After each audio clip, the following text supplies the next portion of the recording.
Le projet de loi de finances 2016 intervient à un moment où le Maroc continue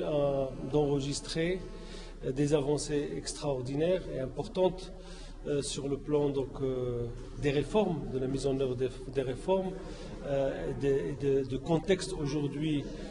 dans notre pays, donc de relance économique, et en même temps la réduction des déficits et le retour progressif de l'équilibre macroéconomique.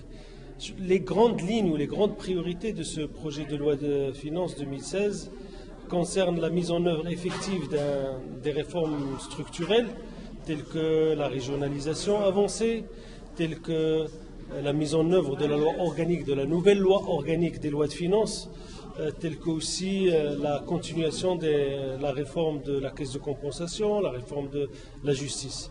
La deuxième grande priorité concerne la réduction des disparités sociales et spatiales à travers la mise en œuvre d'un programme ambitieux qui concerne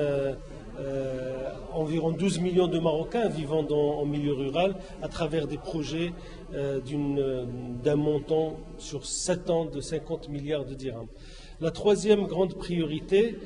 concerne le soutien, bien entendu, à l'entreprise et cette transformation aujourd'hui de notre modèle de croissance qui n'est plus un modèle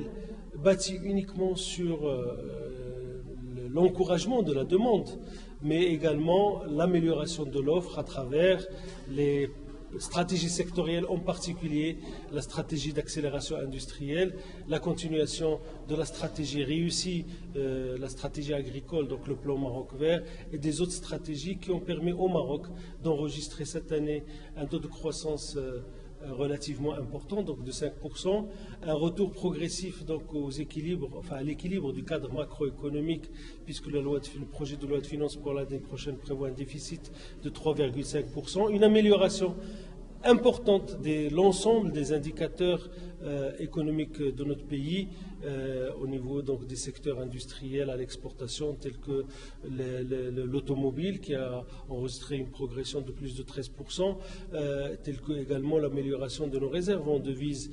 qui aujourd'hui représentent un matelas confortable pour notre pays. Donc tous ces indicateurs qui s'améliorent nous poussent à continuer, bien entendu, à améliorer ou à accélérer